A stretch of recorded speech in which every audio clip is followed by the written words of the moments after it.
ಬಿಡದಿಯ ವಿಚಾರಕ್ಕೆ ಸಂಬಂಧಪಟ್ಟಂತೆ ಈಗಾಗಲೇ ಹೆಚ್ಚು ಕಮ್ಮಿ 490ಕ್ಕೂ ಹೆಚ್ಚು ದಿನಗಳು ಅಲ್ಲಿರ್ತಕ್ಕಂಥ ರೈತಾಪಿ ವರ್ಗ ಬೀದಿಲಿ ಕೂತು ಹೋರಾಟವನ್ನು ಮಾಡ್ತಾ ಇದ್ದಾರೆ.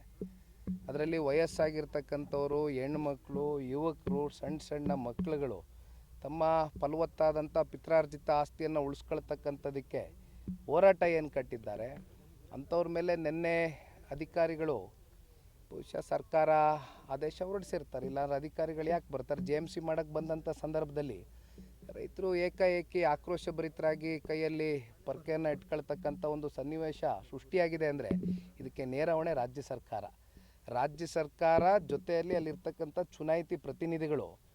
ಆ ಭಾಗದಲ್ಲಿ ಒಂದು 26 ಹಳ್ಳಿಗಳು ಬರುತ್ತೆ, ಅದರಲ್ಲಿ 9 ರೆವಿನ್ಯೂ ಗ್ರಾಮಗಳು ಬರುತ್ತೆ. 2 ಪಂಚಾಯಿತಿಗಳಲ್ಲಿ ಸುಮಾರು 9,600 ಎಕರೆಯಷ್ಟು ಇವತ್ತು ಅಕ್ವಿಸಿಷನ್ ಮಾಡ್ಕೋಬೇಕು ಅಂತ ಹೊರಟಿದ್ದಾರೆ. ಅಕ್ವಿಸಿಷನ್ ಮಾಡೋದಕ್ಕೆ ಕಾರಣ ಏನು? ಸಿಟಿ ಮಾಡ್ತೀವಿ, ಸ್ಮಾರ್ಟ್ ಸಿಟಿ ಮಾಡ್ತೀವಿ ಅಂತಾರೆ. ಇಲ್ಲಿ ರೈತರು ಹೇಳ್ತಾ ಇದ್ರು, ನಮಗೆ ಗೊತ್ತಿಲ್ಲ, ಒಂದಷ್ಟು ಸರ್ವೆಗಳು ನಡೀತಾ ಇದೆ. ಈಗಾಗಲೇ ಇಲ್ಲಿ ಲಕ್ಷಾಂತರ ಎಕರೆಗಳು ಅಕ್ವಿಸಿಷನ್ ಆಗೋಗಿದೆ. ಆದರೆ ಯಾಕೆ ಅಕ್ವಿಸಿಷನ್ ಮಾಡಿದ್ದಾರೆ KIDB? ತದನಂತರ ಇಲ್ಲಿ ಯಾವುದಾದ್ರೂ ಇಂಡಸ್ಟ್ರಿಗಳು ಬಂದಿದೆಯಾ ಅಥವಾ ಏನಾದರೂ ಇಲ್ಲಿ ಗೂಳೆ ಹೋಗ್ತಕ್ಕಂಥ ಜನಗಳಿಗೆ ತಡೆ ಆಗ್ತಕ್ಕಂಥದ್ದಕ್ಕೆ ಯಾವುದಾದ್ರೂ ಕಾರ್ಯಕ್ರಮಗಳು ಸರ್ಕಾರಗಳು ರೂಪಿಸಿದೆಯಾ ಅಂತಕ್ಕಂಥದ್ದು ಕೇಳಿದಾಗ ಏನೂ ಮಾಡಿಲ್ಲ. ಇಲ್ಲಿ ಲಕ್ಷಾಂತರ ಎಕರೆ ಈಗ ಅಕ್ವಿಸಿಷನ್ ಆಗಿರ್ತಕ್ಕಂಥ ಜಮೀನು ಹಂಗೆ ಪಾಳು ಬಿದ್ದಿದೆ ಕಣ್ಮುಂದೆ.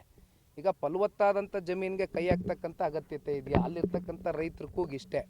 ಈಗ ಪರಿಸರ ನಾಶ ಆಗ್ತಾಯಿದೆ, ಪರಿಸರ ಹಾಳು ಮಾಡ್ತಾ ಇದ್ದಾರೆ ಅಂತಕ್ಕಂಥದ್ದು ಕೇಂದ್ರದಲ್ಲಿರ್ತಕ್ಕಂಥ ಅಲ್ಲಿ ಕಾಂಗ್ರೆಸ್ನ ಏನೊಂದು LOP ಲೀಡರ್ ಇದ್ದಾರೆ, ರಾಹುಲ್ ಗಾಂಧಿರವರು. ಅವರು ಅಂಡಮಾನ್ ನಿಕೋಬಾರ್ಗೆ ವಿಸಿಟ್ ಮಾಡ್ತಾರೆ.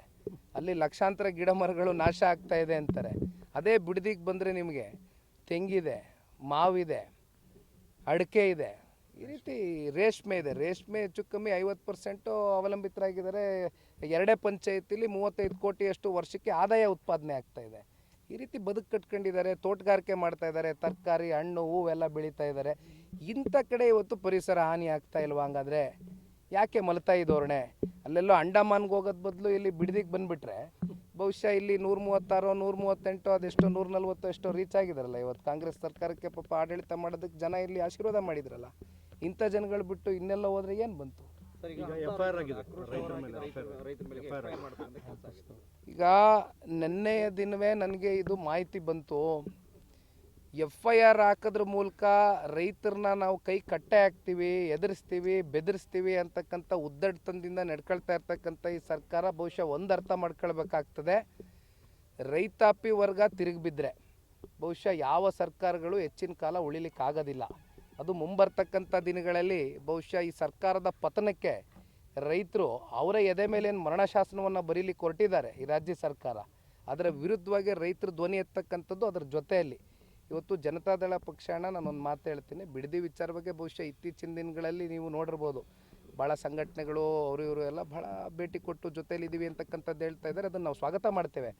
ಆದರೆ ಮೊದಲನೇ ದಿನದಿಂದನೂ ಕೂಡ ಜನತಾದಳ ಪಕ್ಷ ಒಂದು ಇಲ್ಲಿ ಕುಮಾರಸ್ವಾಮಿ ಅವರಾಗಲಿ, ನಾನಾಗಲಿ, ಬಾಬಣ್ಣ ಅವರಾಗಲಿ, ಅಲ್ಲಿರ್ತಕ್ಕಂಥ ಜಿಲ್ಲೆ ನಾಯಕರಾಗಲಿ ಒಂದೇ ಹೇಳಿರೋದು, ಇಫ್ ಎಟ್ ಆಲ್ ಕನ್ಸೆಂಟು 80% ಅಂತಕ್ಕಂಥದ್ದನ್ನ ರಾಜ್ಯ ಸರ್ಕಾರ ಏನು ಹೇಳ್ತಾ ಇದ್ದಾರೆ, ರೈತರು ಕೊಡೋ ಅಂಥದ್ದಕ್ಕೆ ಏನಾದರೂ ಮುಂದೆ ಬಂದು ಕೊಡ್ತಾರೆ ಅನ್ನೋದಾದರೆ, ಅವ್ರ ಒಪ್ಪಿಗೆ ಇದೆ ಅನ್ನೋದಾದರೆ ನಾವು ತಕರಾರು ಎತ್ತಲ್ಲ. We are not against development, ಅಭಿವೃದ್ಧಿಯ ವಿರೋಧಿಗಳಲ್ಲ.